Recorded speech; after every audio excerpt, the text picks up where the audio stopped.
Ndabaramukije nongera ndabifuriza umugoroba mwiza canke igitondo ciza bivaye naho muherereye no musiza kuganira kuvyerekeye ubwoko bw'amategeko n'inkurikizi zo kutayamenya.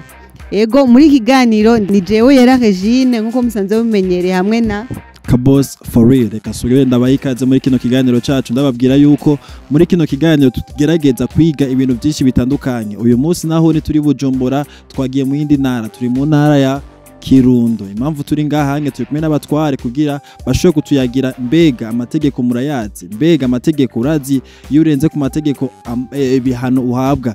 Muri kino kiyago cacu muraza kunguka ndetse mwige vyinshi kubera yuko inkingi iri hano ku bwanyu hamwe no ku bwacu. Ego cyane abatumire dufise no munsi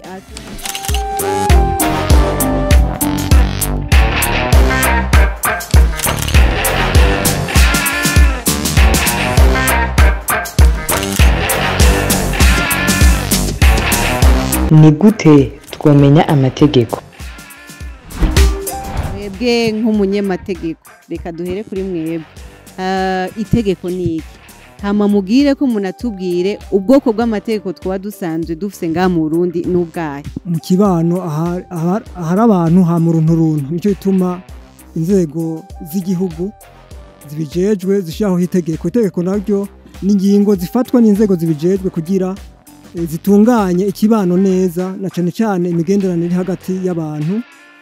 Eka iryo tegeko nyene ritunganye inzego z'igihugu n'ingene zishobora gukora. Iryo tegeko naryo ligawe nk'ibice bibiri. Hari itegeko rigenga abenegihugu, imigenderanire hagati y'abenegihugu. Hakaba n'itegeko rigenga gutunganya inzego za leta n'ingene zishobora gukora. Ubwoko rero bw'itegeko ritunganya canke se rigenga imigenderanire hagati y'abenegihugu naryo nyene rifise amoko menshi. Hariho amategeko agenga ingo n'imiryango, hakaba rero ni n'amategeko agenga amatongo, hakabaho rero n'amategeko agenga urudandazwa. Ivyo navyo uza gusanga ari hagati y'abadandaza, amategeko agenga hagati y'abadandaza canke amategeko agenga hagati y'abakiriya n'abadandaza. Hakaba rero n'amategeko agenga abakozi n'akazi, ari nayo akagenga abakozi n'abakoresha. Hama rero umuntu uze mu mategeko nayo agenga gutunganya inzego za leta n'ingene zikora, hacaza ibwirizwa shingiro ariyo muvyeyi w'amategeko yose. Ikibazo nshengira reka ndagitumbereze ku mukuru w'umutumba ni kibazo kijanye mbega ayo mategeko yose mutubwiye bayamenya abenegihugu bo kuri no mutumba bayamenya gute, bayamenya ryari, hoba hari ikintu gituma ayo mategeko abashikira vyoroshe? Ayo mategeko muri make ushobora kuba bazimwo make, sinavuga ko ayo mategeko yose bashobora kuba bayazi. Bashobora kuba bazimwo amategeko nka cane nk'ayavuze agenga ingo n'imiryango, kuko niyo keshi na keshi niho bakunda guhura n'ibyo bibazo cane gose kugira ngo umuntu have abashikana imbere y'amategeko canke abasigurire cyo mategeko avuga. Ayo mategeko bamenyera hehe?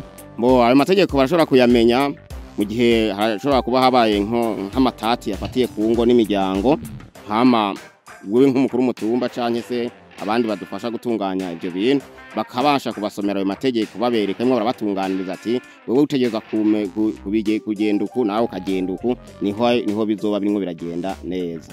N'ivya bibazo abenegihugu bo kuri no mutumba bakunda guhura navyo kubera kutamenya amategeko.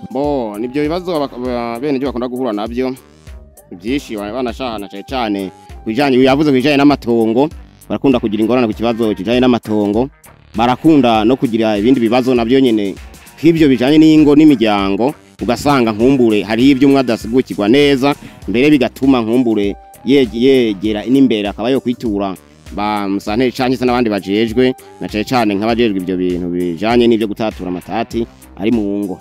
Nkamwebwe barezi ari mwe muri umwigisha, kw'ishuri nko kw'ishuri kugira abana mubafashe naho tobariye amategeko akomakomeye mugira abana mubafashe basi gutegera amategeko bobo abagenga mu bigenza gute murafise ukuntu mubigenza murafise ahantu mucisha kugira n'abana bashobora kumenya nabo bari bato bamenye amategeko abagenga yego cyane mu vyigwa twigisha harimwo bimwe bimwe bibereka inzira bacamwo kugira bamenye ivyo bafitiye uburenganzira n'amategeko bivanye n'urugero bagezeko